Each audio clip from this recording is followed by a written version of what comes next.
Hello everyone, welcome back to AC canvas to a new video. তো সকলের preparation যেমনটা নেয়া সেরকমই হয়তো তোমরা নিচ্ছ, কিন্তু আজকে অনেকের প্রচুর আমি কমেন্ট দেখলাম যেখানে তোমরা হয়তো কনফিউজড। এক ভাই তো আমাকে ফোনও করেছিল যে দাদা আমি প্রচন্ড কনফিউজড, আমার মানে প্রচন্ড এখন টেনশন হচ্ছে। তো কি নিয়ে টেনশন হচ্ছে বা কি এত মেসেজ আজকে এসেছে সেই নিয়েই আজকের ভিডিওতে তোমাদের সাথে ডিসকাস করব। তো ব্যাপার হচ্ছে এস্টেটের রেজাল্ট কেন এত দেরি হচ্ছে, আর ব্যাপার হলো আরেকটা যে ডোমিসাইল নীতি লাগু হবে কিনা এই নিয়ে তো এত কমেন্ট আর এত মেসেজ আজকে এসেছে। আমি জানি না কোথা থেকে কি আজকে নিউজ ভাইরাল হয়েছে বা কোন ইউটিউব চ্যানেলে তোমরা কি দেখেছো, বা এক ভাই আমাকে যে ফোন করেছিল সে কোনো গ্রুপের কথা বললো, সেইখানে হয়তো কেউ লিখেছে। তো এইরকম বিভিন্ন জিনিস আমি আজকের মানে স্কুলে থাকলে তো তখন দেখা হয় না, স্কুল থেকে বেরিয়ে তারপরে যখন মোবাইল জাস্ট অন করেছি তো এত মেসেজ আসলো। তারপরে সন্ধেবেলা সেই মেসেজগুলো দেখলাম রুমে এসে। তারপর তো ফোনেও এক ভাইয়ের সাথে যখন কথা হলো আমি দেখলাম না, সিচুয়েশনটা তো মনে হচ্ছে অনেক দূর পর্যন্তই এগিয়েছে, শুধু একজন দুজনের মধ্যে সীমাবদ্ধ নয়। আর ইউটিউবে একটা লিঙ্কও আমাকে একজন পাঠিয়েছে যেইখানে 14,000 মতো ভিউ। আসলে এই খবরগুলোর ভিউ হচ্ছে খুব বেশি যায়, মানে এই ধরনের খবর যেগুলো একটু মানুষের আসলে পছন্দটা কিরকম হয়েছে ভগবান জানে। এখন নেগেটিভ কোনো কিছুর ভিউজ প্রচুর হয় আর সেগুলো খুব তাড়াতাড়ি রটে। তো সেই জিনিসটাই হয়েছে। দেখো একটা কথা বলি, ডিমোটিভেটেড হওয়া, আমাকে যে ভাই ফোন করেছিল সে আমাকে প্রথমেই মানে এই বলে ফোনে কথা বলা শুরু করলো যে দাদা ডিমোটিভেটেড হয়ে পড়েছি। আমি বললাম কি কারণ? তখন কারণ বললো যে ডোমিসাইল নীতি লাগু হবে এরকম শুনতে পাচ্ছি। আমি বললাম কোথায় শুনলে? তখন বললো গ্রুপে কেউ মেসেজ পাঠিয়েছে, তারপর একজন তো একটু আগে দেখলাম একটা লিঙ্ক পাঠিয়েছে। তো দেখো ব্যাপার হচ্ছে হ্যাঁ, বিহারে ডোমিসাইল লাগু করার জন্য বিহারের যারা ক্যান্ডিডেট হ্যাঁ তারা চাইছে, কিন্তু দেখো সবকিছুর তো একটা নিয়ম রয়েছে।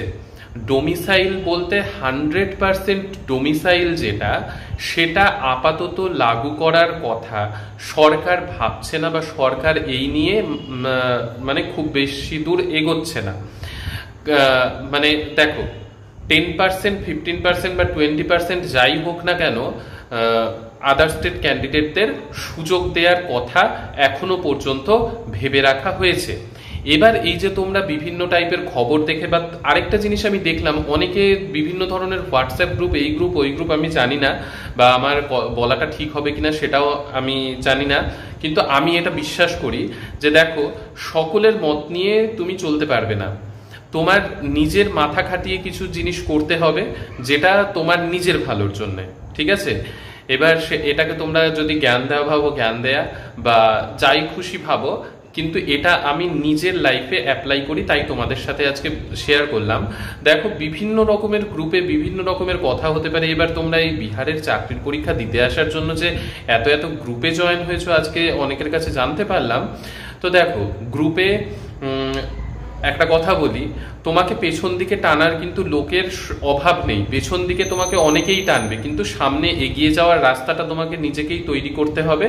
হ্যাঁ হয়তো শুভাকাঙ্ক্ষী এক দুজন লোক থাকবে, তোমার বাড়ির লোক থাকবে যারা তোমাকে এগিয়ে নিয়ে যাওয়ার বা এগিয়ে দেওয়ার রাস্তা দেখিয়ে দেবে, এগিয়ে যেতে হবে তো কিন্তু তোমাকেই।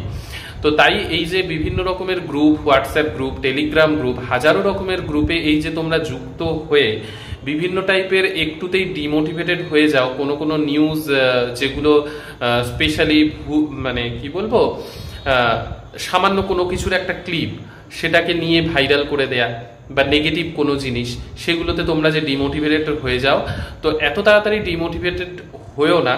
কারণ সবকিছুর ফাইনাল হওয়া না পর্যন্ত কনক্লুশনে পৌঁছানো যায় না। সামান্য কিছু একটা ভিডিও কোথাও থেকে এনে সেই ক্লিপটা ভাইরাল করে সেইখানে ভিউজ কামানো, এখন দেখো ইউটিউবে ভিউজ কামানোটা হচ্ছে মেইন ব্যাপার।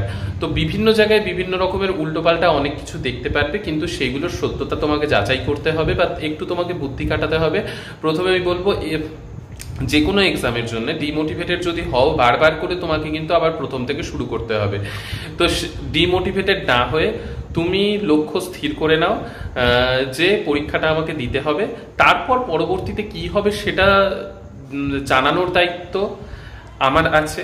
আমার সাথে যারা এই চ্যানেলে যুক্ত হয়ে আছো, প্রথম থেকে যারা যুক্ত হয়ে আছো বা পরে যারা যুক্ত হয়েছো, আমাদের তো আমি বারবারই বলি এই এসজি ক্যানভাস হচ্ছে একটা ফ্যামিলি, যেইখানে হ্যাঁ আমি আমার ডেইলি লাইফের কখনো কখনো ব্লগ শেয়ার করি। কালকে যেমন আমি আমার গ্রামের বাড়ি গিয়েছিলাম, ব্লগ শেয়ার করেছি, ব্লগিং চ্যানেল হিসেবেই এটা খোলা। তারপরে ব্লগ দিয়েই কিন্তু এই চ্যানেলটা আজকে এই জায়গায় এসেছে, যেটা হচ্ছে আমি যখন ওয়েস্ট বেঙ্গল থেকে কিষানগঞ্জে আসি ট্রেনিংয়ের জন্য, সেই আমার ব্লগটাই সকলে দেখে, পছন্দ করে, তারপর থেকেই আমি সকলকে ইনফরমেশন দেওয়া শুরু করি।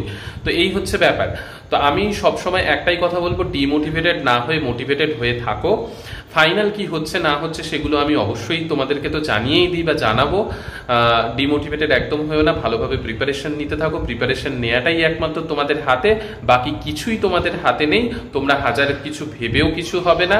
যা সিদ্ধান্ত নেয়ার সরকার সিদ্ধান্ত নেবে, আর সেটা তোমাদের কাছ পর্যন্ত নিউজ বা ইনফরমেশন বা আমাকে বড় দাদার মতো ভেবে বা যাই ভাবো, অনেকের থেকে আমি ছোট ভাই ভেবে, বন্ধু ভেবে, যাই ভেবে আমি তোমাদেরকে ইনফরমেশন শেয়ার করব। এইটুকু ভেবে তোমরা নিশ্চিন্তে পড়াশুনো মানে প্রিপারেশনটা নাও। অন্য কিছুই যে হাজারো রকম গ্রুপের সাথে যুক্ত হও, সেটা আশা করি না হলেই ভালো। কারণ ইনফরমেশন নেয়ার অনেক রাস্তা রয়েছে, গ্রুপে অ্যাড হলেই যে ইনফরমেশন পাওয়া যাবে এরকমটা কোনো কথা নয়। আমি যেটা বিশ্বাস করি এই গ্রুপের ব্যাপারে, সেটা আমি তোমাদেরকে বললাম। ভালো লাগলো খারাপ লাগলো সেটা তোমাদের একান্ত নিজস্ব ব্যক্তিগত ব্যাপার। আর একটা কথা যেটা হচ্ছে, এস্টেটের রেজাল্ট কেন এত দেরি হচ্ছে, দেখো এস্টেটের রেজাল্ট এই মাসেই বেরিয়ে যাবে। আমি তোমাদেরকে আগেও বলেছিলাম, তো এই মাসের মধ্যেই বেরিয়ে যাবে, কয়েকটা দিন ওয়েট করো। 15 অগাস্টের আগে বেরিয়ে যাওয়ার কথা চলছে, তাই কিছুটা এতদিন ওয়েট করেছো, আর কিছুটা ওয়েট করে যাও। আর আরেকটা কথা, বিপিএসসি টিআরই 4.0 কবে নাগাদ হবে? বিপিএসসি টিআরই 4.0 একটু লেট হবে, আর সেটা লেট হওয়াটা পুরোপুরি ডিপেন্ড করবে বিপিএসসি টিআরই 3.0 এর রেজাল্টের ওপর। ঠিক আছে? তো এগুলো ভাবনা চিন্তা বন্ধ করে দিয়ে তোমরা জাস্ট প্রিপারেশন নিতে থাকো। আর হ্যাঁ, আরেকটা জিনিস, অনেকে আমাকে ঝাড়খণ্ড টেটের ব্যাপারে জানানোর জন্য বলেছে। তো ঝাড়খণ্ড টেটের ব্যাপারে তোমাদের কি ডাউট বা কি রিলেটেড প্রবলেম রয়েছে সেটা আমাকে কমেন্ট সেকশনে জানিও। আমি অবশ্যই কমেন্ট দেখে তোমাদেরকে ঝাড়খণ্ড টেটের ব্যাপারে তোমাদের যা যা কোয়ারি সেগুলো আমি অবশ্যই জানানোর চেষ্টা করব। তো আর যদি কারো কোনো ডাউট থেকে থাকে অবশ্যই আমাকে কমেন্ট সেকশনে জানিও। আর একটাই কথা বলবো, হাল ছেড়ো না আর ডিমোটিভেটেড হয়েও না। আমি তোমাদের দেখো সকলের সাথেই প্রত্যেক দিন সন্ধেবেলা আমি স্কুল থেকে আসার পর, হ্যাঁ শনিবার দিনটা আমার হয়ে ওঠে না, তো আমি তোমাদের সাথে কানেক্টেড থাকি আর থাকার চেষ্টা করি। হ্যাঁ কখনো কখনো আমি সমস্যায় পড়ি, মানে শারীরিক অসুবিধা বা যাই হোক, তখন কানেক্টেড হতে পারি না, কিন্তু তোমাদেরকে আমি কিন্তু সবসময় মোটিভেটেড করার চেষ্টাই করি। আর এটাই বলবো যে অন্য কোনো কথায় কান না দিয়ে নিজের কাজটা করতে থাকো। যাই হোক, নেক্সট ভিডিওতে আবার দেখা হবে। ভালো লাগলে লাইক শেয়ার সাবস্ক্রাইব করতে ভুলে যেও না। তো ভালো থেকো, সুস্থ থেকো, বাই।